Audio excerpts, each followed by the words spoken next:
नमस्कार दोस्तों।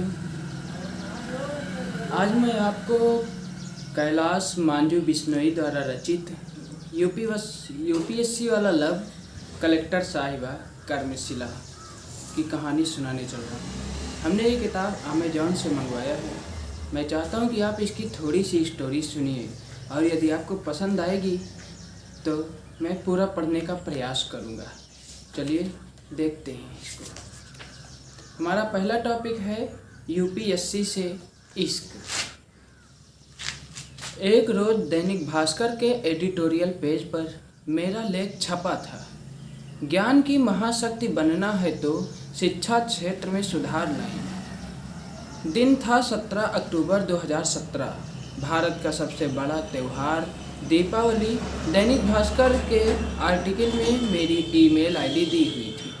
उस रोज़ मेरे गांव से लेकर देश की राजधानी दिल्ली तक, गुजरात से लेकर पंजाब तक बहुत से पाठकों के मेल आए हुए थे। उसमें से एक ईमेल पर मेरा ध्यान गया। मेल में लिखा था, I read your article in Dainik Bhaskar, it was great, you rightly mentioned the point regarding over education pattern and necessary initiatives which must be implemented as soon as possible. मैं उम्र के जिस पड़ाव पर था उस उम्र में किसी लड़की का मैसेज, वो भी अंग्रेजी में, और उस पर लड़की भी अपनी बिरादरी की, एक साथ इतने संयोगों ने मेरे दिल की धड़कनें तेज कर दी। हालांकि मैंने भावनाओं को नियंत्रित करते एक संक्षिप्त जवाब दिया, थैंक्स फॉर योर फीडबैक। एक मचलते हुए युवा की तरह मैं एक मैसेज में उनसे बहुत कुछ पूछ लेना चाहता था, लेकिन मैंने अपने दिल पर दिमाग को प्रभावी होने ना दिया। आपके सुझाव अच्छे हैं, लेकिन सरकारें शिक्षा के सुधार पर उतना ध्यान नहीं दे रही हैं। एंजल ने मुझे यूपीएससी अभ्यर्थी जैसी गंभीरता के लिए हुए सवाल के अंदाज में फिर मेल किया। 1986 के बाद से नई शिक्षा नीति तक नहीं आई है। अब तक शिक्षा और स्वास्थ्य राम भरोसे ही है। मैंने मेल का जवाब दिया और दोपहर का खाना खाने रूम से 100 मीटर दूर साईं रेस्टोरेंट चला गया। हाँ, यह बात तो है, दिल्ली में रहकर आप किसी चीज़ की तैयारी कर रही हैं, एंजल ने उत्सुकतावश मेल किया। मैं यूपीएससी की तैयारी कर रहा हूँ और आप।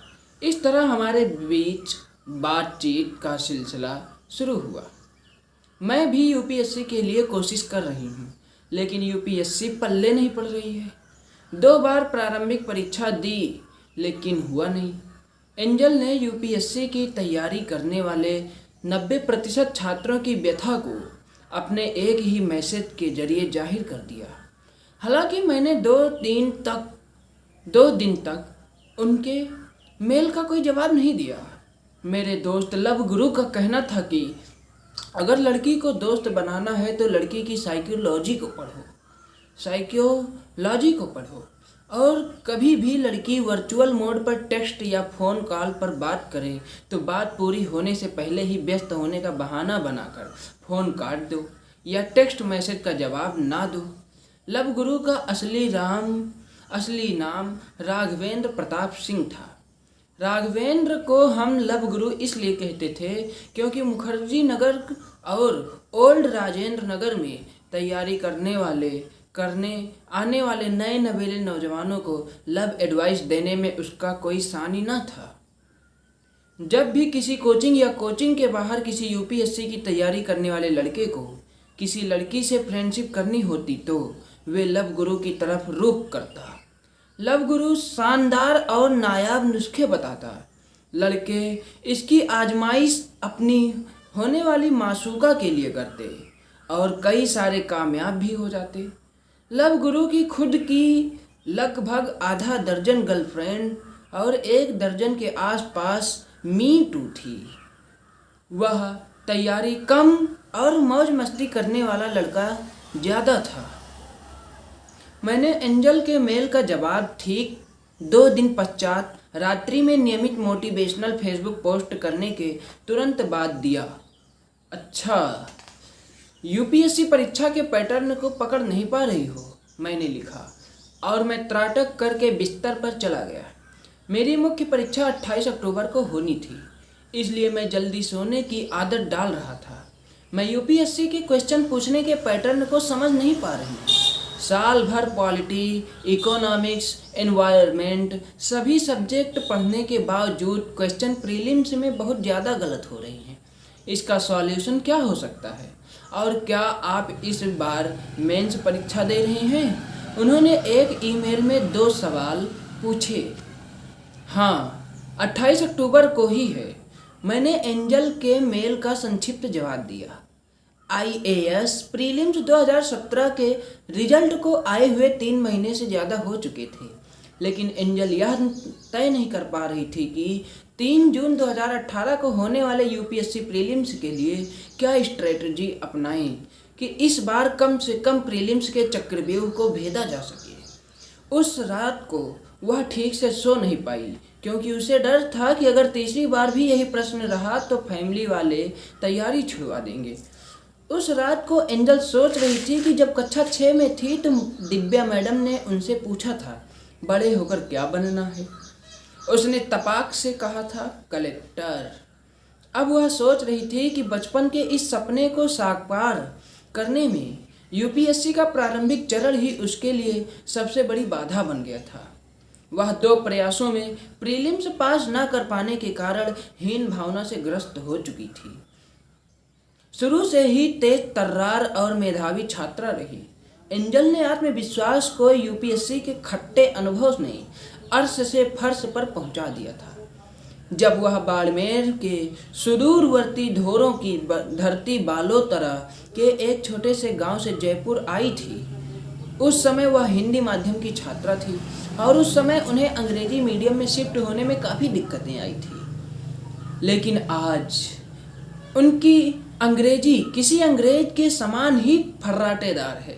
कक्षा 8 में कितनी खराब राइटिंग थी और आज उनकी राइटिंग को कॉम्प्लीमेंट्स मिलती हैं। यह सब उन्होंने अपनी कमजोरियों को ताकत बनाकर हासिल किया था। उन्होंने मन ही मन सोचा कि हर कमजोरी को ताकत बनाया जा सकता है और संकल्प किया कि वह प्रारंभिक परीक्षा के इस चक्रव्यूह को तोड़ कर रहेगी। मेरा 2 बार से आईएएस प्री क्लियर नहीं हो रहा है, क्या आप मुझे गाइड करेंगे? उन्होंने सुबह सुबह ही मुझे मेल किया। क्यों नहीं, मुझसे जितना हो पाएगा, लेकिन मेरी मुख्य परीक्षा के बाद इस तरह हमारे बीच में चैटिंग का सिलसिला जारी हो गया। यह वह वक्त था जब देश में जीएसटी को लेकर चर्चाएं जोरों पर थी और मेरी यूपीएससी की तैयारियां भी 28 अक्टूबर से मेंस के एग्ज़ाम शुरू होने वाले थे। इसलिए मैं 2 दिन पहले ही मेरे मामा जी के वहाँ जयपुर चला गया। पहले दिन निबंध का पर्चा था। सारे बच्चे जीएसटी तथा नोटबंदी को लेकर कोई एक निबंध पूछे जाने को लेकर आश्वस्त थे, लेकिन यूपीएससी ने फिर साबित किया कि उनका सवाल पूछने का ट्रेंड यह है कि कोई ट्रेंड ही नहीं है। एक के बाद एक पेपर अच्छे हुए या खराब, लेकिन हो गए। मुख्य परीक्षा संपन्न हो चुकी थी। मैंने राहत की सांस ली, इसलिए नहीं कि पेपर बहुत अच्छे गए थे, बल्कि इसलिए क्योंकि कंक्रीट की शहर की जीवन शैली से मुक्त होकर सप्ताह 10 दिन के लिए अपने गांव में सुकून भरे दिन बिताने को मिलने वाले थे। ऑप्शनल पेपर आखिरी दिन था। उसी दिन मैं जैसलमेर इंटरसिटी से जोधपुर निकल गया। पेपर कैसे गए हैं? एंजल का मेल आया। लग तो रहा है ठीक हुए हैं, देखते हैं क्या होता है, मैंने जवाब दिया। यूपीएससी जैसी प्रतियोगी परीक्षा में अधिकतर बच्चों का पेपर तो ठीक जाता है, पर रिजल्ट अक्सर ठीक नहीं आता। प्रतियोगी परीक्षा और कॉलेज की परीक्षा में बस यह फर्क होता है कि कॉलेज में पेपर खराब हो जाए तो दोस्तों से सुपर बकवास कहने में संकोच नहीं करते, लेकिन यहाँ सब उम्मीद भरी नज़रों से देखते हैं। इसलिए यूपीएससी के पेपर देने वाले हर अभ्यर्थी के बाद में ठीक कहना एक सामाजिक मजबूरी बन जाती है। ओके, प्री परीक्षा में 2 बार फेल हो चुकी हूँ। क्या रणनीति अपनाऊं कि 3 जून 2018 की परीक्षा आसानी से पास कर जाऊं? परिवार वालों और सगे संबंधियों ने सवाल पूछ पूछ कर कान पका दिए हैं कि प्री क्यों नहीं हो रहा है। यह सवाल मेरे दिल में कांटे चुभो देता है। एंजल ने अपनी व्यथा मुझे सुनाई। सबसे पहले सिविल सेवा परीक्षा एवं कॉलेज लेवल की परीक्षा में अंतर समझने की जरूरत है। मैंने कहा, क्या हम फोन कॉल पर बात कर सकते हैं? अगर आपको कोई प्रॉब्लम ना हो तो। एंजल का मैसेज अगले ही क्षण दिखलाई पड़ा। कॉन्टैक्ट नंबर की अदला बदली के बाद उनका कॉल आया। हाय हेलो कहने के बाद मैंने कहा कि सिविल सेवा परीक्षा में 5 लाख बच्चे प्री परीक्षा में बैठते हैं और पास होते हैं लगभग 12,000, यानी केवल 2% इसमें से 70% पहले ही प्री पास किए होते हैं। जो आंकड़े दिखते हैं वह असल में उतने होते नहीं हैं। तो यह कॉलेज परीक्षा से बिल्कुल अलग तरीके की प्रतियोगी परीक्षा है। मैंने मुखर्जी नगर के बाबा टाइप लोगों के अंदाज में कहा। अच्छा यह बात है, एंजल ने कहा। यूपीएससी की तैयारी का फर्स्ट रूल यही जान लीजिए कि किताबों को ज्ञान के लिए नहीं, एग्जाम के लिए पढ़ना है। आपको पता होना चाहिए कि किस टॉपिक को स्किप करना है और किसको ज़्यादा टाइम देना है, अदरवाइज एग्जाम तो नहीं निकलेगा। पर मुखर्जी नगर और राजेंद्र नगर के ज्ञानी बाबाओं में नाम जरूर शुमार हो जाएगा। मैंने यूपीएससी की परीक्षा का फर्स्ट गोल्डन रूल बताते हुए कहा, यह ध्यान रखो कि आईएएस आसमान से नहीं टपकते, वो हम व आप में से ही होते हैं। लेकिन ये लोग जिस मंजिल की ओर जाना चाहते हैं उसी ट्रेन के डिब्बे में सफ़र करते हैं। ये लोग धुन के बेहद पक्के होते हैं। इन लोगों की दिलों में आग लगन की जलती है, इसलिए इन्हें सफलता हर हाल में मिलती है। मेरा यूपीएससी वाला ज्ञान निकलना शुरू हो चुका था। आईएएस की तैयारी का सबसे बड़ा फायदा यह है कि अगर 2-3 साल गंभीर रूप से तैयारी कर ली जाए तो कम से कम आप ज्ञान बढ़ाने की कला में तो सिद्धस्त हो जाएंगे। पर फिर किसी भी टॉपिक पर किसी भी समय किसी भी व्यक्ति को ज्ञान देने की और अपनी तरह से समझाने की कोशिश करने लग जाते हैं। देश व सरकार की हर समस्या पर अपना व्यू पॉइंट जरूर देते हैं। क्या बात है, आप तो अच्छे मोटिवेटर भी हो, उन्होंने तारीफ करते हुए कहा। अच्छा यह बताइए, सिलेक्शन में किस्मत का कितना रोल होता है? किस्मत को तो मैं मानता ही नहीं। यह किस चिड़िया का नाम है? तैयारी करने से पहले भाग्य की बात करना बेईमानी है। इसलिए इंसान को कभी भाग्य का रोना नहीं रोना चाहिए। आप एक दिन के लिए भी किस्मत चमकने का इंतजार मत कीजिए। आपको और कुछ नहीं करना है सिवाय कड़ी मेहनत की। भाग्य को अपने ढंग से काम करने दो, आप अपने ढंग से काम करो। भाग्य तो आलसी लोगों का गहना है, आप जैसे कर्मठ लोगों का नहीं। वही युवा सफलता हासिल करता है जिन्हें खुद के कर्म पर विश्वास होता है। मैंने मोटिवेशनल स्पीकर के अंदाज में कहा। एक चीज कही जाती है कि आईएएस सीरियस नहीं सिंसियर लोग बनते हैं, इसमें आपकी क्या राय है? इस सवाल के साथ मैं समझ गया था कि थोड़ा बहुत से पढ़ाई उन्होंने भी की है। मेरा अंदाज थोड़ा सामान्य हुआ। आप बिना सिंसियर हुए आईएएस क्या पटवारी भी नहीं बन सकते हैं। आज के टाइम में तैयारी के प्रति गंभीर होना जरूरी है, लेकिन हर कोई हो नहीं पाता। सिविल सेवा की तैयारी करने वाला हर अभ्यर्थी तैयारी में गंभीरता चाहता है, पर आज नहीं कल से करियर बनाते समय 99% छात्रों के लिए यह कल कभी नहीं आता। अरे उन्हें पता ही नहीं कि कल तो सप्ताह का सबसे व्यस्त दिन होता है। वे सोचते हैं आज सिर भारी भारी लग रहा है, आज नहीं कल से चाप कर पढ़ूंगा। अरे आज लिखने का मन नहीं कर रहा है, कल से हर रोज 10 पेज लिखूंगा। सोचिए ये कल वाला भूत इतना गहराई से हमारे शरीर में क्यों बैठ गया है। ध्यान रखिए, टाल मटोल करने वाले छात्रों के लिए यूपीएससी के दरवाजे हमेशा बंद मिलते हैं। अंत में 100 बात की एक बात, टाल मटोल का जो भी कारण हो, बुखार हो तो भी पढ़िए, बारिश हो रही तो भी क्लास जाइए, अंगुलियों पर छाले हो जाए तो भी लिखिए। आप तभी सफल होंगे जब अंधेरे में किताबों में छपे अक्षर नजर आने लगेंगे। मैंने यह लाइनें कुछ दिन पहले फेसबुक पर भी पोस्ट की थी और उनसे बात करने के दौरान ये लाइनें गाइड करने की बजाय इम्प्रेस करने के लिए बोल दी। यह भी सच्चाई है कि जब मैं पहली बार फ़ोन पर बात कर रहा था तो गाइडेंस कम और इम्प्रेस करने की कोशिश ज़्यादा कर रहा था। यह हर लड़के का एक लड़की से बात करने के दौरान का सबसे दुर्बल गुण होता है। मैं तो बहुत आलसी हूँ। मैं तो कई बार 13-14 घंटे पढ़ने का शेड्यूल बनाकर रख देती हूँ, लेकिन उतना पढ़ नहीं पाती। मेरा कैसे सिलेक्शन होगा? एंजल ने अपनी चिंता जाहिर की। जरूरी नहीं कि आप 14 घंटे पढ़ाई करेंगे तभी आप आईएएस बनेंगे। पढ़ाई में घंटे मायने नहीं रखते, गुणवत्ता मायने रखती है। आप कह रही हैं कि मैं शेड्यूल बना करके छोड़ देती हूँ और टोल मटोल करने लग जाती हूँ। जो व्यक्ति सफलता के लिए सबसे ज़रूरी काम को बोरिंग मानकर टाल देता है, समझ लीजिए वो असफलता के बीज बो रहा है, जैसा कि आप पिछले 2 प्रयासों में गलती कर रही हो।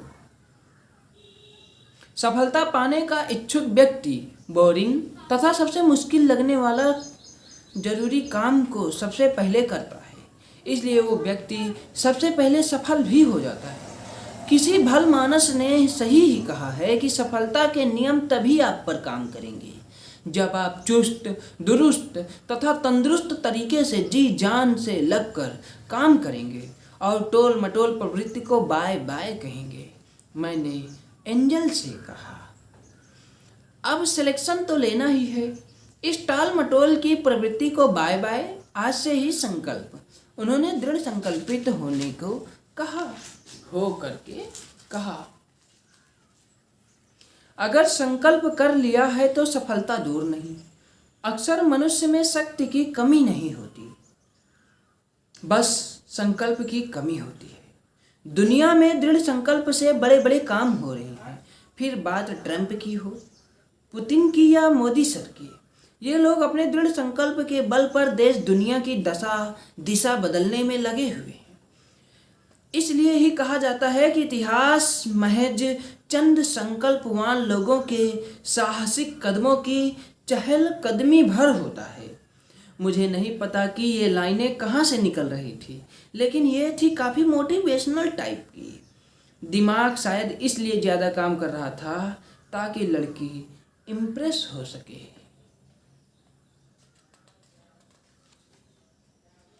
अच्छा, यह ट्रेन की आवाज़ आ रही है, कहीं जा रहे हो क्या? एंजल मुझे बीच में टोकते हुए पूछी। हाँ, मैं जयपुर से अपने गांव जा रहा हूँ जो जोधपुर में है। मैं जयपुर जंक्शन से जैसलमेर सिटी में बैठ गया हूँ। ट्रेन को रवाना होने में अभी 5 मिनट का समय है। अच्छी बात यह रही कि मुझे खिड़की वाली सीट मिल गई थी। अच्छा, आप तैयारी के गोल्डन रूल्स बता रहे थे, तो बताइए दूसरा गोल्डन रूल क्या है? यूपीएससी के किले को भेदने के लिए उन्होंने पूछा। मैंने यूपीएससी की तैयारी के दौरान जो अनुभव हासिल किया है वह आपको बता रहा हूँ, क्योंकि आपने तैयारी की रणनीति पूछी है, बस इसलिए। अगर तैयारी के लिए अगर वह भी नहीं पूछती तो भी मैं आधे घंटे बाद एक एक करके यूपीएससी की तैयारी के लिए सारे गोल्डन रूल बता चुका हूँ। यूपीएससी की तैयारी करने वाले हर लड़के अक्सर यूपीएससी की तैयारी करने वाली लड़कियों को इम्प्रेस करने के लिए क्या क्या करते हैं, या कभी फुर्सत मिले तो पता लगा सकते हैं। तो मुखर्जी नगर और ओल्ड राजेंद्र नगर पार्क में जाइए और अवलोकन कीजिए कि यूपीएससी अभ्यर्थी लड़का द्वारा दूसरी यूपीएससी अभ्यर्थी लड़की को इम्प्रेस करने के लिए क्या क्या नुस्खे बता रहा होता है। कुछ ऐसी धांसू रणनीति भी साझा कर रहा होता है जो उन्होंने खुद कभी फॉलो नहीं की। मैंने अपनी बात आगे बढ़ाई और मेरे अनुसार यूपीएससी की तैयारी का दूसरा गोल्डन रूल है एनसीईआरटी पढ़ना और हर हाल में पढ़ना।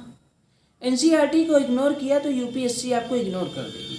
अधिकतर बच्चे सोचते हैं कि एनसीईआरटी क्या पढ़ना, स्कूल के दिनों में तो पढ़े थे और ये यही गच्चा खा रहे हैं। यूपीएससी की तैयारी का तीसरा गोल्डन रूल है स्मार्टफोन से दूरी।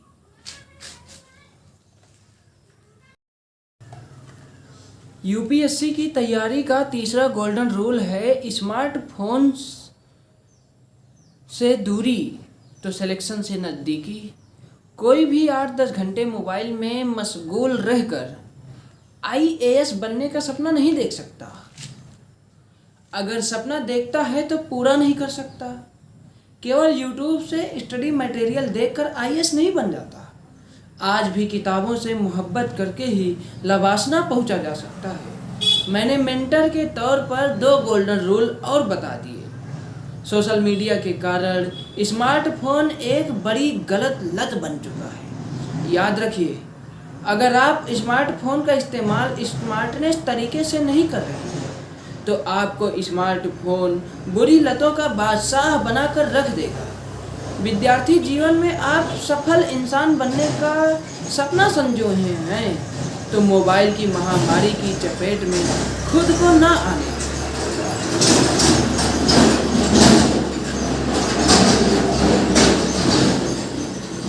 यह समझिए कि मोबाइल का न्यूनतम उपयोग यानी समय के सबसे बड़े शत्रु से छुटकारा। मोबाइल हमारी सेवा के लिए है, लेकिन अगर हम स्मार्टफोन पर घंटे महत्वहीन चीज़ों देखकर दोयम दर्जे का मनोरंजन कर रहे हैं तो समझिए कि मोबाइल हमारा मालिक बन बैठा है तथा हमारी दिनचर्या तय कर रहा है। अच्छी बातें बताई हैं आपने, ओके, मैं नोट करती हूँ, एंजल ने कहा। और किन चीज़ों का ध्यान रखना चाहिए तैयारी के दौरान? फ़ोन से हल्की सी आवाज़ आई। यूपीएससी तैयारी के लिए चौथा गोल्डन रूल है चाय की तरह न्यूज़पेपर पढ़ने का मॉर्निंग नशा। सुबह सुबह न्यूज़पेपर ना पढ़ें, गुनाह है ये। हम दोनों ठहाके लगाकर हंस दिए। पुरानी वाली एनसीईआरटी बढ़िया या नई वाली एनसीईआरटी डिसाइड नहीं कर पा रही हूँ मैं, एंजल ने कहा। नई और पुरानी दोनों पढ़ लो, झंझटें खत्म। ऐसी दुविधा अपने दिमाग में मत रखो। दुविधा में दोनों गए, माया मिली न राम। एक इंटरेस्टिंग बात बताऊं, ओल्ड राजेंद्र नगर और मुखर्जी नगर में हजारों की तादाद में ऐसे बच्चे भी होते हैं जो आईएएस की प्री परीक्षा के 1 महीने पहले तक यह तय नहीं कर पाते कि ओल्ड एनसीईआरटी पढ़नी है या न्यू एनसीईआरटी, फिर भी आईएएस प्री निकल जाने की उम्मीद रखते हैं। सपनों की दुनिया है, सपने देखने के पैसे थोड़े ही लगते हैं। आज यह बात 100 आने सच है कि यूपीएससी की तैयारी करना एक स्टेटस सिंबल बन गया है। ग्रेजुएट हुए तो पता चला कि एसआईएएस परीक्षा के फाइनल रिजल्ट में शहर के किसी एक लड़के का चयन हुआ है तो हजारों छात्र बिना गाइडेंस और बिना अपनी योग्यता में क्षमता को पहचाने तैयारी शुरू कर देते हैं और यूपीएससी के चक्कर में जवानी के कई साल बर्बाद कर देते हैं। यूपीएससी की तैयारी के लिए कोई शॉर्ट ट्रिक्स नहीं होता, कोई शॉर्ट ट्रिक्स नहीं, बलिदान देना होगा, बलिदान। खुद को 8 से 10 घंटे हर दिन कुर्सी पर बैठकर तपाना होगा, एक तपस्वी की तरह तपस्या करनी होगी। मैंने मेंटर के अंदाज में यह बात बोली। पता है सर, मेरी सहेली दिव्या तंज कसते हुए पिछले दिनों कह रही थी कि आईएएस ऑफिसर बनना तेरे बस का नहीं है एंजल, और कोई ट्राई कर। केचुआ भी सांप बनने की इच्छा से अपना बदन मरोड़ता है और जगह जगह से टूट जाता है। यही हाल तुम्हारा भी है एंजल।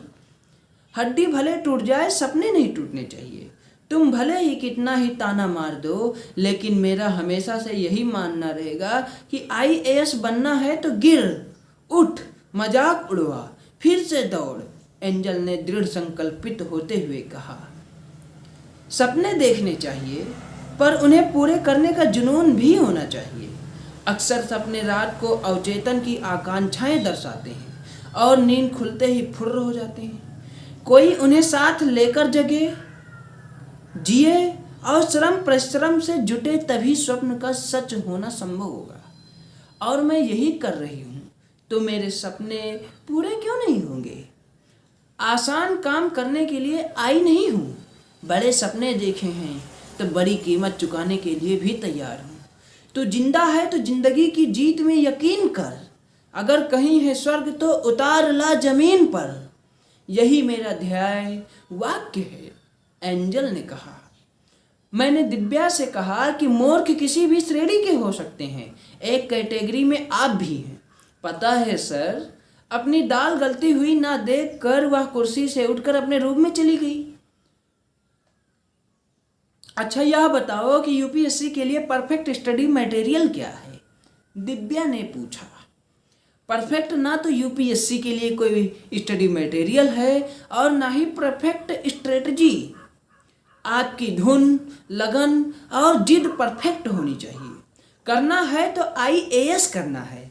परफेक्शन के नाम पर मत घबराइए, आप उसे कभी नहीं खत्म कर पा सकते। क्या आप कोई भी इंसान परफेक्शन हासिल नहीं कर सकता?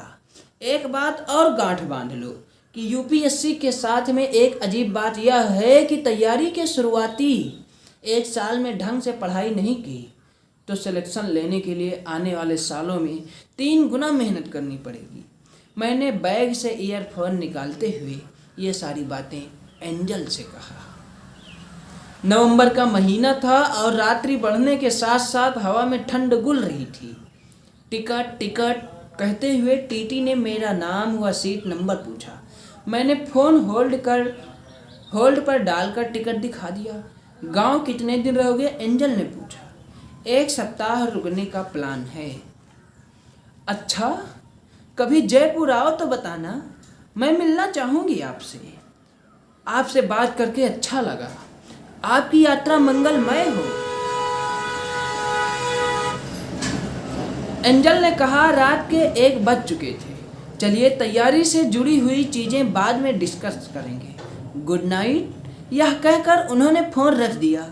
मैं मोबाइल से सोशल साइट्स पर एंजल को सर्च करने लगा।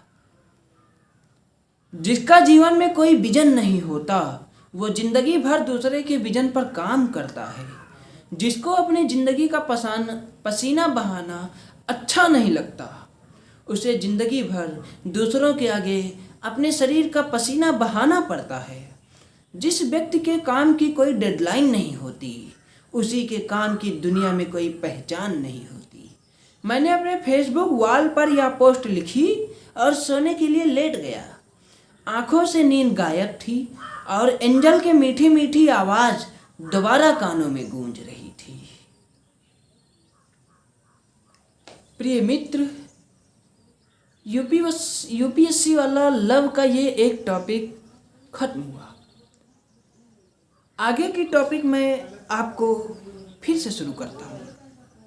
दूसरा टॉपिक है लबासना के सपने। कैसे एक विद्यार्थी लबासना का सपना देखता है। कैलाश मांझू बिश्नोई जी ने बहुत ही अच्छे ढंग से इसे प्रस्तुत करने का प्रयास किया है।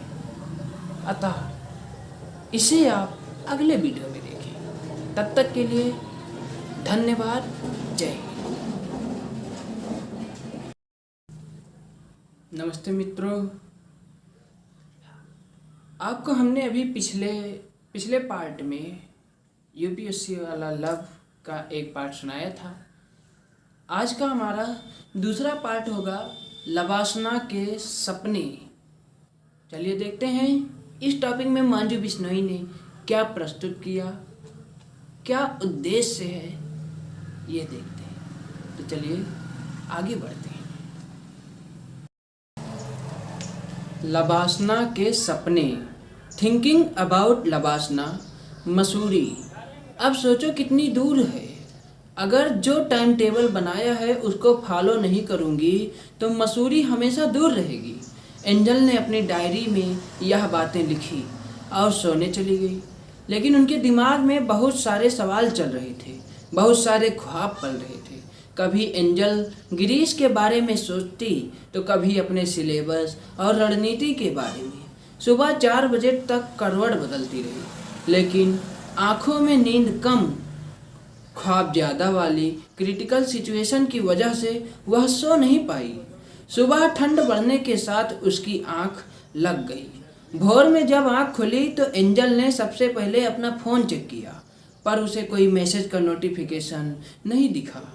2 दिन तक ना मैंने मैसेज किया, ना दूसरी तरफ से मैसेज या कॉल आया।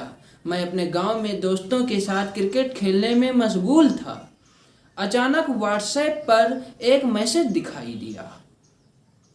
मैंने एनसीईआरटी पढ़ना शुरू किया है, लेकिन इसमें बहुत सारे फैक्ट हैं। कैसे याद रखूं, कैसे नोट्स बनाऊं? मैंने वहां से दूर हटकर मैसेज का रिप्लाई करने के बजाय फ़ोन किया और हाय हेलो करने के पश्चात कहा, एक बार उपन्यास की भांति पढ़ लीजिए और फिर महत्वपूर्ण चीज़ों को अंडरलाइन कीजिए। आप दिन भर में पढ़ी हुई चीज़ों को कम से कम 3 बार रिवीजन कीजिए। यही याद रखने का और पढ़ने का वैज्ञानिक तरीका है। आज स्मार्टनेस का ज़माना है। केवल कड़ी मेहनत सफलता की गारंटी नहीं हो सकती, लेकिन स्मार्टनेस के साथ कड़ी मेहनत जरूर आपको सफलता की गारंटी दे सकती है। सिविल सेवा के लिए कोल्हू के बैल की तरह 18-18 घंटे जुटे रहने की ज़रूरत नहीं होती। अगर आप एक दिन में 4 पेज भी पढ़कर और समझकर याद करते हो तो एक साल में 365 गुना 4 यानी 1460 पेज याद हो जाएंगे। 2 साल में पूरी किताबें तथा मैगजीन तैयार। बस फिर सिलेक्शन का इंतज़ार करो और अंत में पढ़ो ज़्यादा, सोचो ज़्यादा। पढ़ो कम, सोचो ज़्यादा। जो भी पढ़ो ठोस पढ़ो, पढ़ने का स्मार्ट तरीका अपनाओ। जो भी पढ़ो उसे एक दिन में 3 बार दोहराओ और इस तरह आईएएस बनने के योग्य हो जाओ। मेरे अंदर ज्ञान की कोपलें फूट रही थी।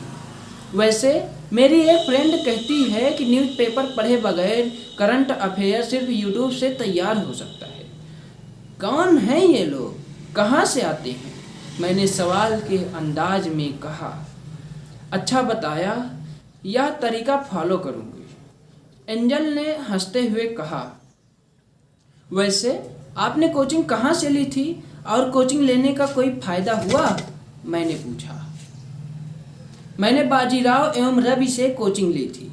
मुझे तो कोई फ़ायदा हुआ नहीं लगता यार। फ़ायदा हुआ नहीं लगता यार।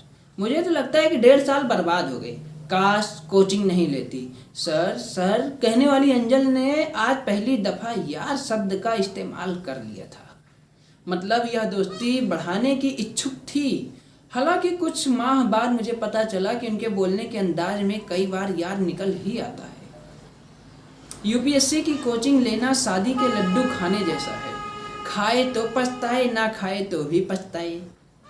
आपने कोचिंग करके देख ली और कोचिंग का पढ़ाया कितना प्रीलिम्स और मेंस में आता है यह भी देख लिया होगा।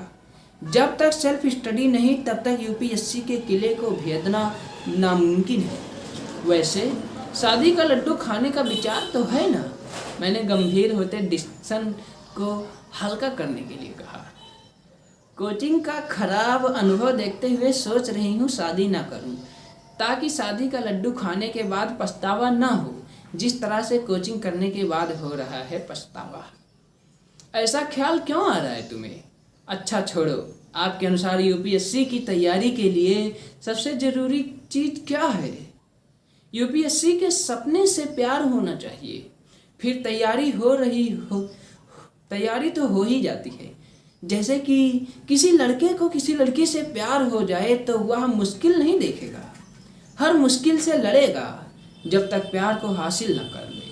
ठीक वैसे ही यदि यूपीएससी के सपने से आपको प्यार है तो इस कठिन दुर्गम किले को फतेह किया जा सकता है। जीत तब आती है जब आप सोचते हैं मैं जो चाहता हूँ वो पाकर रहूँगा या रहूँगी, जब आप ठान लेते हैं कि मैं बन के दिखाऊँगा या दिखाऊँगी, तो अब आप टाइम पास व बहानेबाजी के लिए 1 मिनट के लिए भी काम नहीं करते।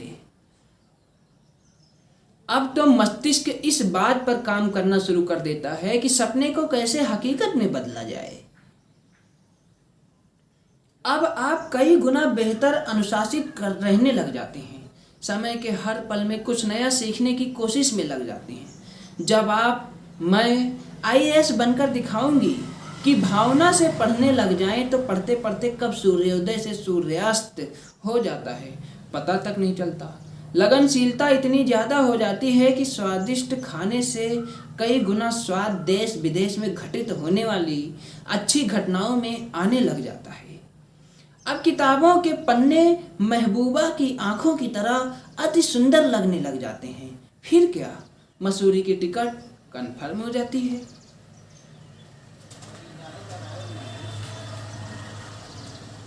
सभी टॉपर कहते हैं कि यूपीएससी के लिए गुणवत्ता युक्त पढ़ाई जरूरी है। गुणवत्ता युक्त पढ़ाई कैसे करें? इसके लिए तो मैं बस यही कहूँगा कि पढ़ाई को काम नहीं, आदत समझो। जो भी पढ़ो अच्छी तरह समझकर पढ़ो और उसका एक दिन में कम से कम 2 या 3 बार रिवीजन करो। गुणवत्ता कभी अचानक नहीं आएगी, उसके लिए अपनी बुद्धि का विवेकपूर्ण इस्तेमाल करना होगा, अपने आप को अनुशासित रखना पड़ेगा तथा अपनी मेधा का बुद्धिमत्तापूर्ण इस्तेमाल करना सीखना होगा। सबसे ज़रूरी बात यह है कि आप अपने लक्ष्य के प्रति जितना कमिटमेंट दिखाओगे उतनी तेज़ी से आप पढ़ाई की गुणवत्ता सुधारने की कोशिश करोगे।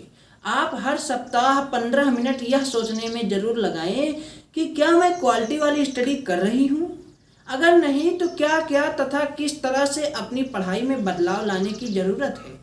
इस बात को गंभीरता से लीजिएगा। अंधाधुंध और अवैज्ञानिक तरीके से 15-15 घंटे की पढ़ाई में हजारों सिविल सेवा अभ्यर्थी 3-3, 4-4 साल तक सिविल सेवा प्रीलिम्स तक नहीं निकाल पाते। लेकिन कुछ छात्र ऐसे भी होते हैं कि वो गुणवत्ता युक्त तथा वैज्ञानिक तरीके से 5-6 घंटे की पढ़ाई करके भी सिविल सेवा परीक्षा में टॉप कर जाते हैं। यूपीएससी में सफल होने वाले छात्र असफल छात्रों से क्या अलग करते हैं? क्योंकि मैं असफल छात्रों में शामिल नहीं होना चाहती।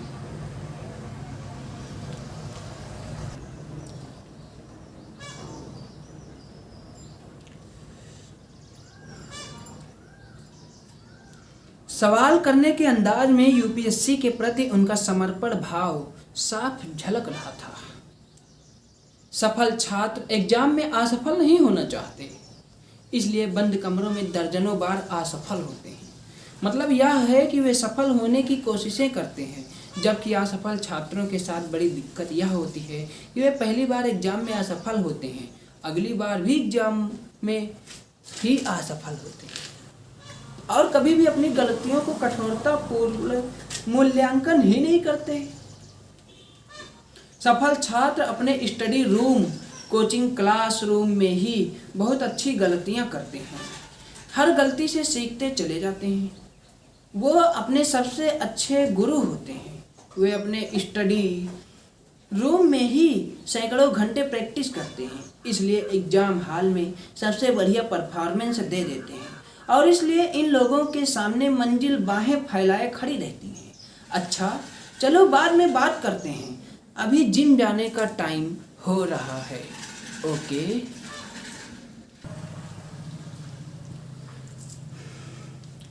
वर्तमान समय में अधिकांश लोग भविष्य को लेकर के बहुत चिंतित नजर आते हैं। हमारा भविष्य किस तरह का होगा, हम भविष्य में क्या कर रहे होंगे, इन प्रश्नों के जवाब तलाशते तलाशते हम अपना आज का वक्त गुजार देते हैं। इसका मतलब यह है कि हम अपने वर्तमान को भी एक ऐसे विषय की व्यर्थ चिंता में गुजार देते हैं जो भविष्य के गर्भ में है। भविष्य के प्रति जागरूक रहना अलग बात है और चिंतित होना बिल्कुल अलग।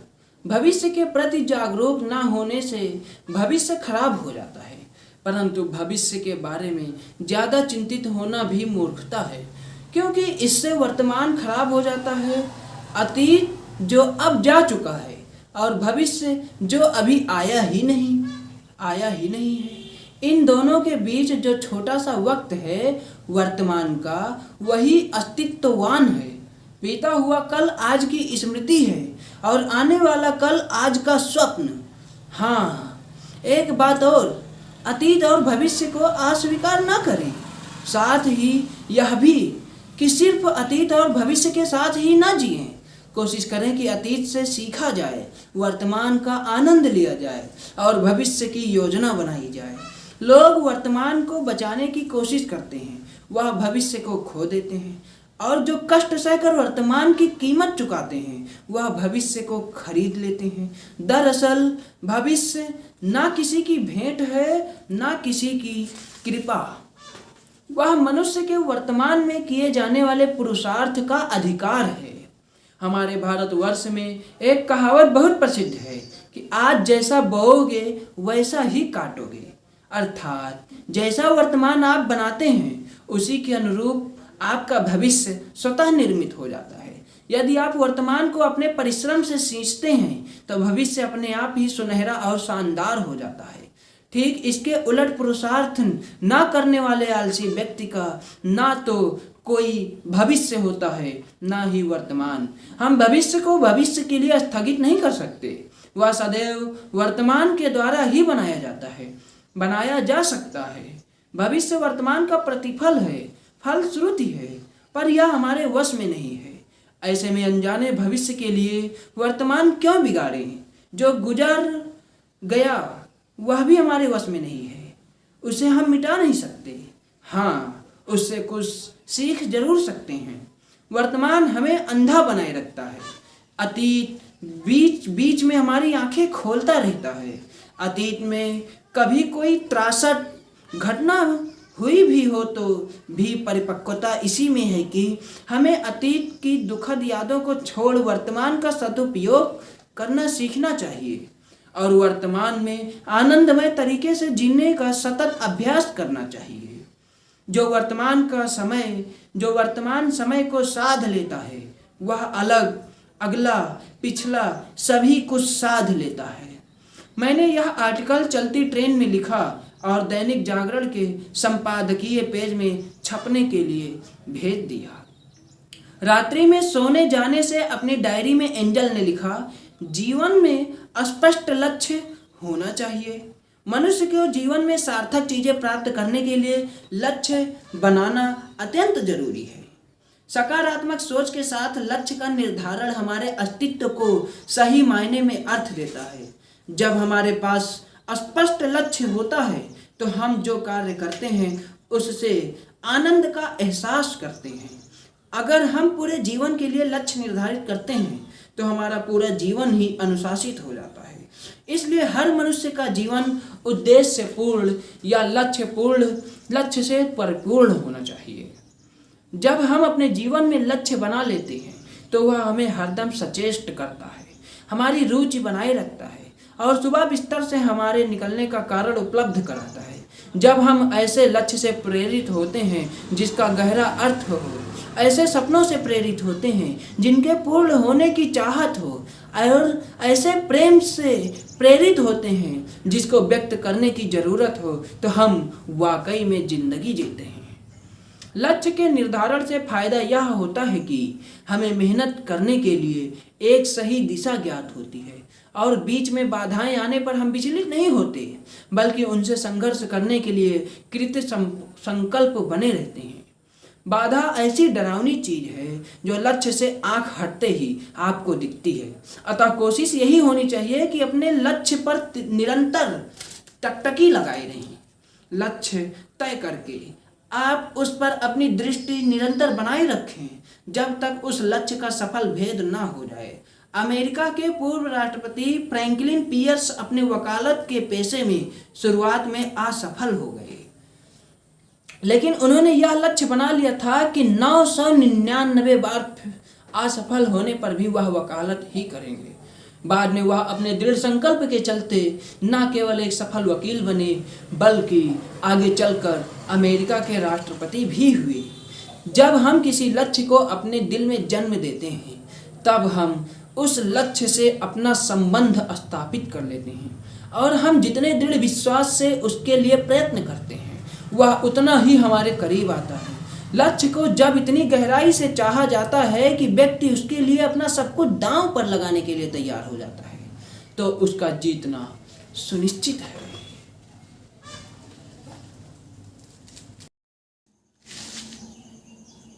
आज मंजू बिश्नोई के द्वारा रचित इस यूपीएससी वाला लव की किताब का तीसरा पार्ट है। तीसरे पार्ट का नाम है पहली मुलाकात। तो चलिए देखते हैं। मेरी और एंजल की पहली मुलाकात दिल्ली के जीटीबी नगर के एक कॉफ़ी हाउस में हुई थी। कॉफ़ी हाउस में 3-4 टेबल को छोड़कर अधिकतर फुल थी। यंग क्राउड था।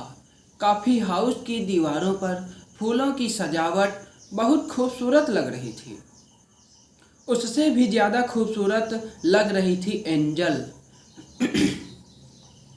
एंजल ने सफ़ेद टैंक टॉप और काली योगा पैंट पहनी हुई थी। पहली बार मैंने उन्हें देखा तो देखता ही रह गया। वे सचमुच हुस्न ए मल्लिका लग रही थी। फेशियल प्रपोर्शन, गोल्डन रेशियो के करीब ढलवा ललाट, झील सी नसीली आँखें, तीखी नाक, गुलाब की पंखुड़ी जैसे होंठ, गोल मटोल और गोरे गोरे गाल, सोने जैसे बाल, मासूमियत से भरा चेहरा, उस पर काले तिल का पहरा। मुझे लगा जैसे जन्नत की परी जमीन पर उतर आई हो। किसी को एक नज़र देख लेने भर से ही कितना सुकून मिलता है, इसका एहसास आज मुझे पहली बार हुआ। एंजल को देखते ही मेरे दिल में हलचल होने लगी। क्या इसे ही लव एट फर्स्ट साइट कहते हैं? मैं सोचने लगा। पहली नज़र में मुझे वह परी सी लगी। पहली दफ़ा किसी लड़की से बात करते हुए मैं असहज महसूस कर रहा था। इसकी वजह थी कि वह मुझे पहली नज़र में ही भा गई थी।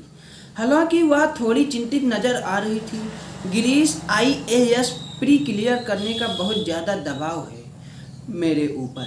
मेरे मामा जी का कॉल आया था और वह कह रहे थे कि इस बार तो प्री क्लियर कर लोगी ही ना, या फिर से नाक कटवाओगी। तो फिर आपने क्या कहा? मैंने बस यही कहा कि मामा जी तैयारी तो बहुत अच्छी चल रही है, हो जाना चाहिए। फिर उन्होंने एक गंभीर यूपीएससी अभ्यर्थी होने का परिचय देते हुए कहा, अच्छा यह बताओ अनुच्छेद 21 में कौन कौन से मौलिक अधिकार आते हैं? मुझे टेस्ट मत करो। जितना तुमको आता नहीं उतना मैं पढ़कर भूल चुका हूँ। अच्छा, याद होता तो अब तक IAS सेलेक्ट हो गए होते, एंजल ने व्यंग कसते हुए कहा। स्टेट सर्विस RAS का सोचा है कुछ? मैंने पूछा। मुझे एक ही लक्ष्य दिखाई देता है और वह लक्ष्य है IAS, स्टेट PCS, ना कोई अदर एग्जाम। होठों को दांतों के बीच दबाते हुए उसने दृढ़ता से जवाब दिया। सही कह रही हो। अब यूपीएससी क्लियर कर सकते हो तो दूसरी नौकरी में क्यों सेटल होना? जब अमेजिंग हो सकते हो तो नॉर्मल क्यों रहना? मैंने भी उनके एकमात्र लक्ष्य का पक्ष लेते हुए कहा। बिजनेस करना है तो बड़ा करना है, वरना नहीं करना। सही कह रहे हो गिरी। अब मैं IAS के अलावा कोई और फॉर्म नहीं फिल करूँगी। बनना है तो IAS ही बनना है। उन्होंने समोसे के अंतिम टुकड़े को उदरस्त करते हुए यह बात कही। बात तो सही कह रही हो। जीवन में कोई बड़ा लक्ष्य पाने के लिए काफ़ी सोच विचार कर एक बेहतर रणनीति रोड मैप बनाना पड़ता है। लेकिन जब आपने लक्ष्य को पाने का बड़ा वाला इरादा कर लिया है तो आपको अपने माइंड सेट को विकल्पों के ऊहापोह में भटकने नहीं भटकने नहीं देना चाहिए तथा अपने मन को दुविधाओं के जाल में फंसने नहीं देना चाहिए। अब तो विकल्पों वाला माइंड सेट नहीं, दृढ़ संकल्प वाला माइंड सेट बनाना चाहिए। अब हारी हुई मानसिकता से नहीं, हर हाल में जीतने वाली मानसिकता के साथ मैदान में डट जाओ। अब कल्पनाओं में हवाई सफर नहीं, धरातल पर रहकर कर्मशील बनो। एवरेस्ट जितने ऊंचे लक्ष्य को पाना है तो हिमालय की तलहटी पर बैठकर विश्राम करने का कोई फायदा नहीं। अब तो लक्ष्य को छू कर भी विश्राम करना है, मैंने लगभग मोटिवेशनल अंदाज में कहा। तुम्हें मॉडल होना चाहिए। एक्टिंग अच्छी करती हो? नहीं, मेरे बचपन का सपना ही IAS ऑफिसर बनना है और मैं उसी सपने पर काम कर रही हूँ। हालांकि सिविल सेवा को करियर बनाने का सपना देखना एक बहुत ही रिस्क वाला निर्णय है, जहाँ सफलता की संभावना बहुत ही कम होती है। 10 एक जैसे घोड़े दौड़ाए जाएं और उसमें एक को ही चुनना हो तो बहुत ही अच्छे दौड़ने वाले 9 घोड़े भी हारेंगे ही हारेंगे। यह बहुत जोखिम भरा निर्णय होता है, फिर भी लेकिन जीवन में अपने सामर्थ्य और क्षमता के अनुसार सफलता पाने के लिए जोखिम लेना बहुत जरूरी है, मैंने कहा। सही कहा आपने। अपनी जिंदगी में जिस भी व्यक्ति ने कुछ अद्भुत और अनुपम किया है, कुछ ऐसा जो वाकई काबिले तारीफ और शानदार हो, उन्होंने जोखिम लेने से कभी मुंह नहीं मोड़ा। हाँ, जो युवा जोखिम लेने को हमेशा तैयार रहते हैं और जिनका आत्मविश्वास अडिग रहता है, वे अभूतपूर्व कामयाबी हासिल करते हैं। जोखिम लेने का अर्थ खुद को नकारात्मकता की ओर ले जाना कतई नहीं होता, बल्कि नए अवसरों की तलाश करना होता है, मैंने कहा। अक्सर लोग जीवन में सफल हो जाने वाले अवसरों को इसलिए छोड़ देते हैं क्योंकि वे कंफर्ट जोन में यानी सुरक्षित रहना चाहते हैं, लेकिन एक बार अवसर जाने के बाद वे उस पर अवश्य अफसोस जाहिर करते हैं। यदि आपके साथ ऐसा होता है तो आपको जोखिम लेने की ज़रूरत है, क्योंकि अवसर बार बार नहीं आते। जीवन में हर बार नुकसान के बारे में सोचकर जोखिम लेना नहीं छोड़ना चाहिए। सबसे बड़ा जोखिम कोई जोखिम नहीं लेना है। तेजी से बदल रही दुनिया में विफल होने की एकमात्र गारंटी देने वाली रणनीति जोखिम नहीं उठाना है। असल में जोखिम लाभ का वह सिक्का है जो जीतने पर प्रसन्नता और हारने पर सीख देता है।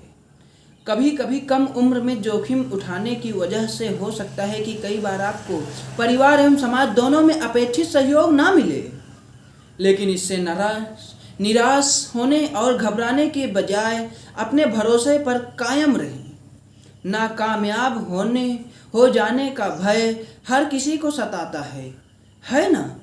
लेकिन इसे खुद पर हावी होने देने से बचना चाहिए।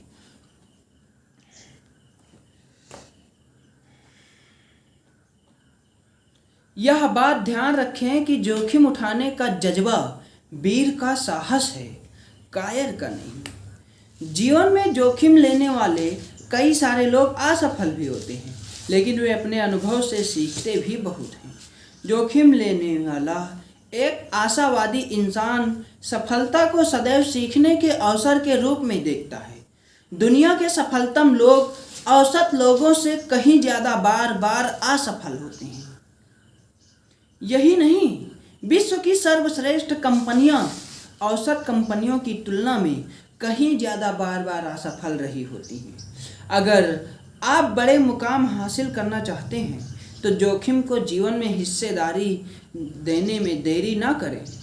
बिना जोखिम उठाए कोई महान उपलब्धि हासिल नहीं हो सकती है। मेरा तो पहला क्रश ही नहीं, पहला प्यार है UPSC, तो मेरा तो UPSC होगा ना। मैं तो गिरीश जी UPSC में सिलेक्शन लेने के लिए सारे तिकड़म लगाऊंगी। साम दाम दंड भेद, उन्होंने बहुत हल्की और बेदम आवाज में कहा। आप भी मेरी किसी से कम नहीं हो, आप भी किसी से कम नहीं हो, मैं चुटकी लेते हुए कहा। हम किसी से भी कम नहीं। आज लड़कियां बाहों में बाहें डालकर और कदम से कदम मिलाकर लड़कों के साथ चल रही हैं। उन्होंने महिला सशक्तिकरण की आवाज़ को बुलंद करते हुए कहा, बाहों में बाहें डालकर नहीं, कंधों से कंधे मिला के चला करती हैं। यह होता है, बाहों में बाहें डालने का कुछ और अर्थ हो जाता है। इस बात पर हम दोनों खिलखिलाकर हंस पड़े। ध्यान रखियो, यूपीएससी में चेक और जैक नहीं चलता। साम दाम दंड भेद का बात कर रही हो, मैंने व्यंग करते हुए कहा जाता है कि इंसान को जो पाना होता है उसे वह पा ही लेता है। हमारा लक्ष्य कलेक्टर बनना है ना, तो लगे रहते हैं, एक दिन लक्ष्य कदमों में होगा, एंजल ने कहा। तो अब चलें? एंजल ने आंखों से सवाल किया और मैंने मुस्कुराती आंखों से हामी भर दी। एंजल ने जीटीबी नगर मेट्रो स्टेशन के गेट नंबर 4 पर आकर कहा, चलिए बाय, सी यू अगेन। मैंने जवाब दिया। ये यूपीएससी वाला लब की तीसरा पार्ट भी खत्म हुआ। चौथा पार्ट हम आपको अगले वीडियो में अपने माध्यम से सुनाते हैं। तब तक के लिए जय हिंद। आज कैलाश मंजू बिश्नोई के द्वारा रचित इस यूपीएससी वाले लब की किताब का चौथा पार्ट क्रश बनाम पढ़ाई पढ़ेंगे और आप देखिए कि इसमें क्या होता है, उन्होंने क्या क्या तर्क रखे हैं। चलिए पढ़ते हैं और आपको बताते हैं। क्रश बनाम पढ़ाई। कुछ कर गुजरने का जुनून हो तो आप परिस्थितियों से ऊपर उठकर काम कर सकते हैं। अगर आसपास का माहौल अनुकूल ना हो तो आप अपने घर से सैकड़ों किलोमीटर दूर जाकर खुद को निखार सकते हैं। ऋषभ पंत ने बचपन में अपने देश के लिए खेलने का सपना देखा था, वो आज सच हो गया। सपनों में जान हो, हौसले बुलंद हो तो आप विषम हालातों में भी हीरो बनकर उभर सकते हो। हौसले बुलंद हो तो आप विषम हालातों में भी हीरो बनकर उभर सकते हो। ध्यान रखो, अगर आप लगन से काम कर सकते हो तो अपनी मेहनत से पहाड़ों को भी उपजाऊ मैदान बना सकते हो। बस खुद पर विश्वास रखना। मैंने ऋषभ पंत का भारतीय क्रिकेट टीम में चयन होने के बाद उसी रात को यह फेसबुक पोस्ट लिखी। मैं महसूस करने लगा था कि एंजल से दिन में 2 बार बात ना हो तो कुछ अच्छा नहीं लगता था। मैंने उनके कॉल या मेल का इंतजार करता था। लगातार 2-3 महीने की चैटिंग और बातचीत के बाद बातों में इतना खुलापन आ गया कि एक दूसरे से कुछ भी पूछने में हिचक नहीं होती थी। एंजल और मैं बातों बातों में एक दूसरे को सब बताते गए। हमारे दोनों के बीच इश्क और मोहब्बत के बीच प्रफुल्लित होने लगे थे। मुझे तो उनको जीवन साथी बनाने का ख्याल भी आने लगे थे। उनको लंबे समय तक बताया नहीं, यह अलग बात है। उनको मैंने लंबे समय तक प्रपोज नहीं किया था, लेकिन इशारों में सब कुछ कह चुका था। उनकी खामोश मुस्कुराती निगाहें भी यही इत्तला दे रही होती थी कि वह भी मुझे पसंद करती है। हम हर रोज़ एक दूसरे को मैसेज करने लगे, पहले दिन में फिर रात को भी। बिना मैसेज किए हम सो नहीं पाते। उनके मैसेज मेरी लाइफ लाइन बन गए। अब सब होना सामान्य इंसानी जज्बातों की अभिव्यक्ति थी। शुरुआत दोस्ती से हुई थी, लेकिन समय बीतने के साथ जज्बात स्पष्ट होते गए। शुरू में हम कैजुअल फ्रेंड, बाद में बेस्ट फ्रेंड बने, फिर लव की एंट्री और बॉयफ्रेंड गर्लफ्रेंड। लेकिन मैं लंबी पारी का इच्छुक था, उन्हें जीवन साथी बनाने को लेकर बेताब। साल भर होते होते हमारी दोस्ती में प्रेम नामक वायरस ने तगड़ी वाली घुसपैठ कर ली थी। एंजल के हृदय के किसी कोने में मेरे सान्निध्य की प्यास जागने लगी थी। मैं भी दीवानों की तरह उसके आगे पीछे घूमने लगा। इस सपनीले मोड़ पर उसे भी मेरी बातें और दीवानगी लुभाने लगी। मैं यह सोचने लगा कि अब मेरी बंजर जमीन पर गुलाब खिलने वाला है। मैं तो रूप सौंदर्य चंचलता का सम्मिश्रण देखकर उस पर लट्टू हो गया था। मैं लाइब्रेरी में बहुत जल्दी आ जाता था और एंजल से मिलने बात करने के लिए बहाने ढूंढता। एंजल को भी मेरा साथ अच्छा लगने लगा था। मैं दिल की बात तो नहीं कह पाया था, लेकिन दोनों के बीच साथ कॉफ़ी पीने, लंच करने, घूमने फिरने और ढेर सारे बातें करने का सिलसिला शुरू हो गया था। उसे पाने की ख्वाहिश मैंने मन में बसा कर बैठा ली थी। सिर्फ पढ़ना मेरे हाथ में है, बाकी कुछ नहीं। सिर्फ लड़ना मेरे हाथ में है, बाकी कुछ नहीं। सिर्फ एग्ज़ाम देना मेरे हाथ में है, बाकी कुछ नहीं। जितना हाथ में है उतना तो करूं। एंजल ने 10 घंटे की पढ़ाई के बाद रात में सोने से पहले डायरी में यह लाइनें लिखकर खुद को मोटिवेट करने का प्रयास किया और सोने चली गई।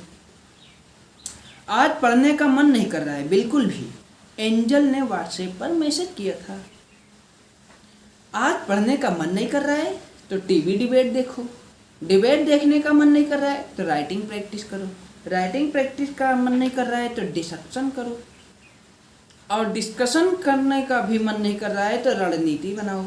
लेकिन हर दिन कुछ ना कुछ एक यूपीएससी अभ्यर्थी के रूप में करना ही होगा अगर चयन लेना है तो। मैंने कहा, कुछ लोगों की हमेशा शिकायत रहती है कि वे अपने मनचाहा काम के लिए हर दिन समय नहीं निकाल पाते, लेकिन मैं मानता हूँ कि बहाना बनाने के हजारों कारण हो सकते हैं कि आप अपने मनपसंद काम के लिए समय नहीं निकाल पाते। या तो वो किसी काम को मन से करना नहीं चाहते, या फिर खुद दुर्बल इच्छाओं के मालिक हैं।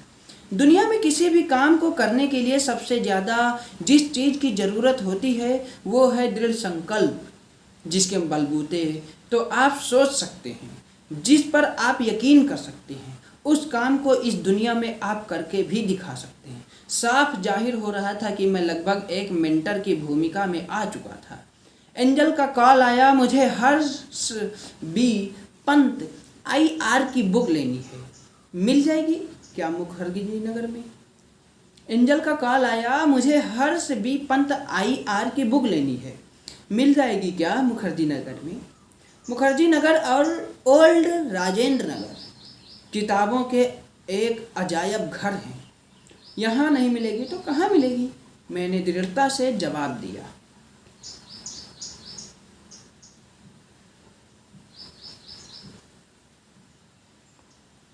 अच्छा, आप देख करके आना कि कहाँ मिलेगी। उनका इरादा किताब खरीदने का कम और मुझसे मिलने का ज़्यादा था।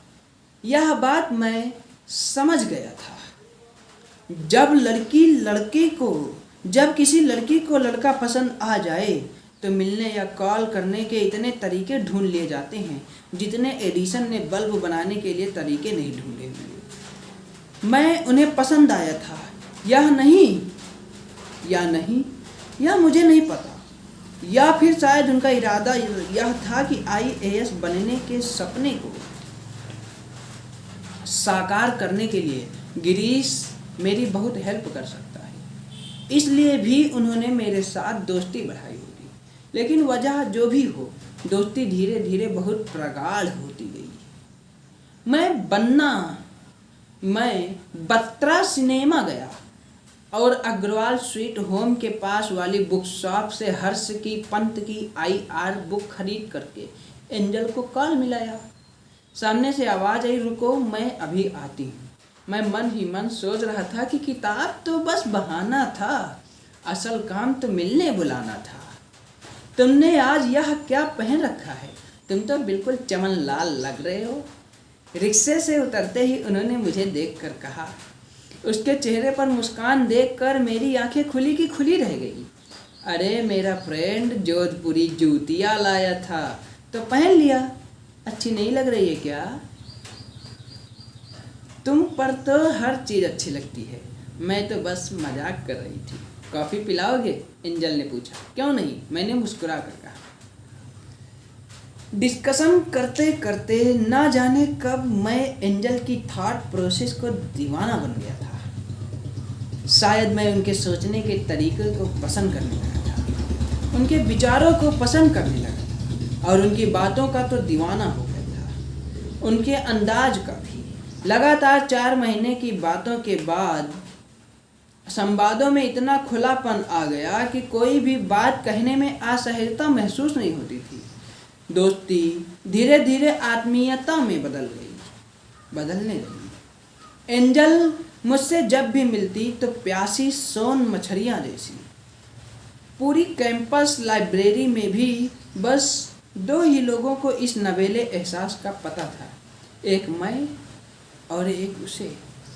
हर दिन लाइब्रेरी से निकलते वक्त इस बात का एहसास मुझे गुदगुदा देता था कि चलो आग तो दोनों तरफ बराबर की लगी है।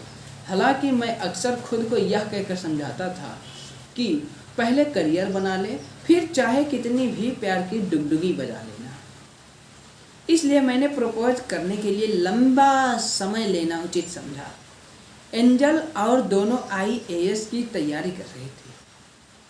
किताबों से ज़्यादा गहरी दोस्ती निभानी थी ताकि UPSC का किला भेदा जा सके। चलो शिमला घूम के आते हैं, टूर का प्लान नहीं बना सकती, मम्मी कुछ कहेगी।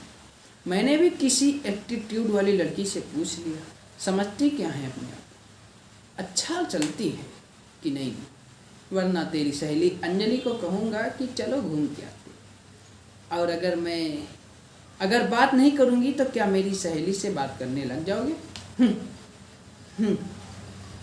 और मैं और एंजल सदैव की तरह झगड़कर पलट लिए, मन में एक दूसरे की शक्ल भी न देखने का विस्फोटक गुस्सा और अपनी ईगो लिए। प्रिय मित्र, कैलाश मंजू बिश्नोई के द्वारा रचित किताब का पार्ट 4 भी खत्म हुआ। चौथा पार्ट क्रश बनाम पढ़ाई भी खत्म हुआ। 5वां पार्ट फिर मिलते हैं अगले वीडियो में। तब तक के लिए जय हिंद।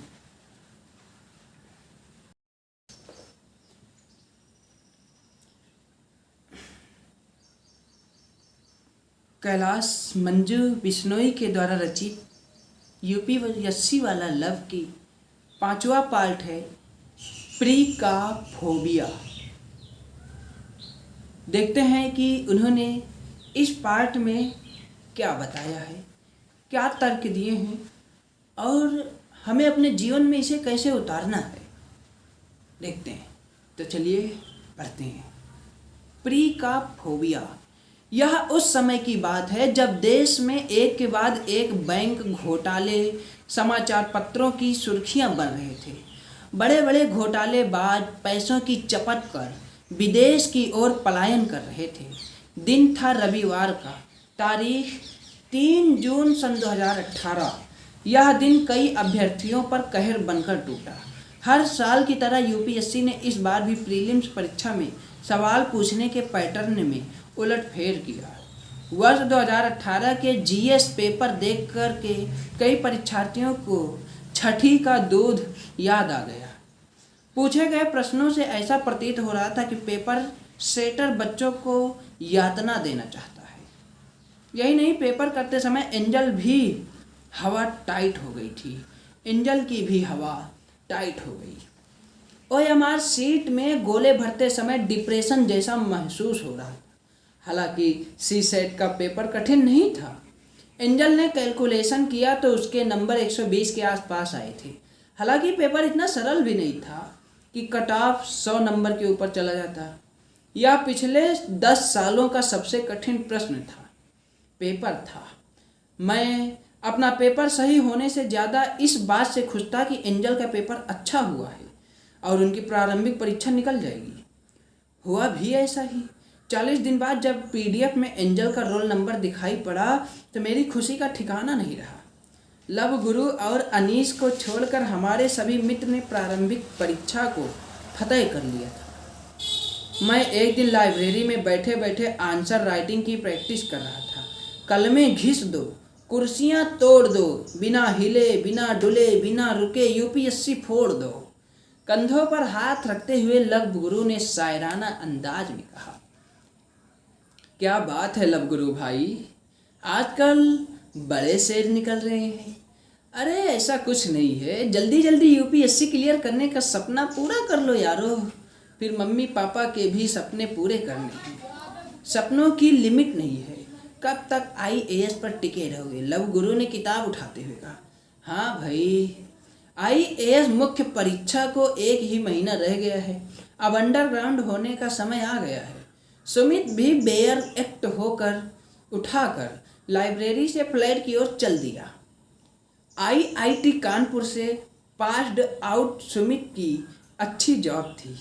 पैकेज भी 40 लाख का शानदार था। लेकिन घर वालों ने कहा कि आईएएस बनना है। जॉब छोड़ छाड़ के तैयारी करने आ गया। आए हुए यहाँ 4 साल हो चुके थे, लेकिन आईएएस बनने का सपना दूर दूर तक सच होता नहीं दिखाई पड़ रहा था। एक बार प्रारंभिक परीक्षा भी नहीं निकली और 2 बार मुख्य परीक्षा में यूपीएससी से बाहर का रास्ता दिखा दिया। हमारे मित्र में गिरीश और विजय ने सिविल सेवा का साक्षात्कार दिया है।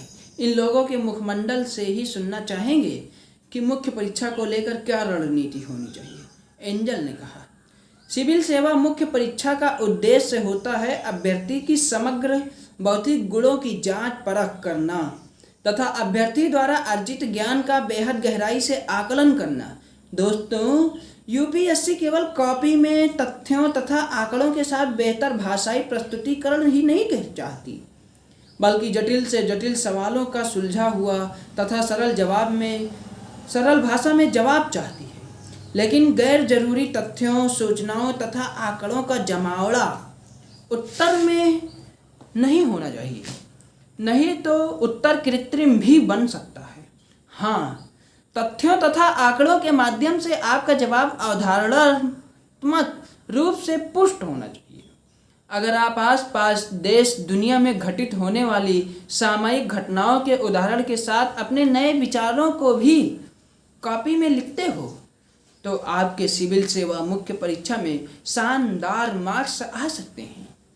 मैंने मुख्य परीक्षा लिए जाने के पीछे यूपीएससी का मकसद और मार्क्स देने की रणनीति बताते हुए कहा, पता है, कुछ यूपीएससी एस्पिरेंट साल भर बाद भी यह तय नहीं कर पाते कि हिंदू पढ़ना है या इंडियन एक्सप्रेस, दैनिक जागरण पढ़ना है या जनसत्ता, न्यू एनसीईआरटी पढ़नी है या ओल्ड एनसीईआरटी, कोचिंग करनी है या नहीं करनी, बिना नोट्स तैयार किए पढ़ाई करनी है या नोट्स बना करके।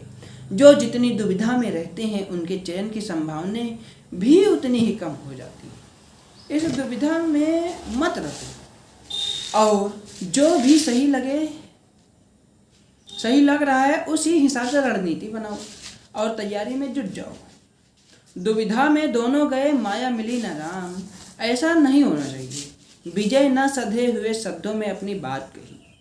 आप सही कह रहे हैं, सुमित ने कहा। वैसे मुख्य परीक्षा में नॉलेज के साथ साथ लिखने की स्पीड भी मैटर करती है ना गिरीश? अगर लिखने की स्पीड कम है तो मुख्य परीक्षा भूल जाओ, या फिर डेली प्रैक्टिस इतनी करो कि लिखने की स्पीड अच्छी खासी हो जाए। गंगा सिंह राजपुरोहित एक दिन में 3-3 घंटे के 3 मॉडल पेपर सॉल्व करता था। शॉर्टकट नहीं है, मैंने चाय का कप उठाते हुए कहा। लेखन प्रयोग का खेल है। जितने विविध विषयों पर आप लिखोगे उतना ही अधिक शब्दों और वाक्यों में धार आएगी, उतना ही प्रभावशाली होगी। आपकी अभिव्यक्ति की क्षमता, आपकी लेखन शैली उतने ही गहरे प्रभाव छोड़ेगी परीक्षक पर। इसलिए निबंध, लेख, व्यंग्य, कविता, कहानी, संस्मरण, लघु उपन्यास, गजल इत्यादि भी आपको अच्छा लगे हमेशा लिखते रहें। परवाह ना करें कि कौन क्या कहता है और क्या सोचता है आपके बारे में। निरंतर परिमार्जन करते रहिए, सीखते रहिए, लिखते रहिए। संघ लोक सेवा आयोग एक ऐसी परीक्षा है जिसमें चयनित होने का एक ही फार्मूला है, बेहतरीन लेखन शैली। विजय ने लगभग सिविल सेवा में सफलता का राज बताते हुए कहा। कैलाश मांझू बिश्नोई के द्वारा रचित इस यूपीएससी वाला लव के किताब का 5वां पार्ट भी खत्म हो गया। अगला पार्ट पढ़ने के लिए आप हमारे अगले वीडियो का इंतज़ार करें। तब तक के लिए जय हिंद, जय भारत, धन्यवाद।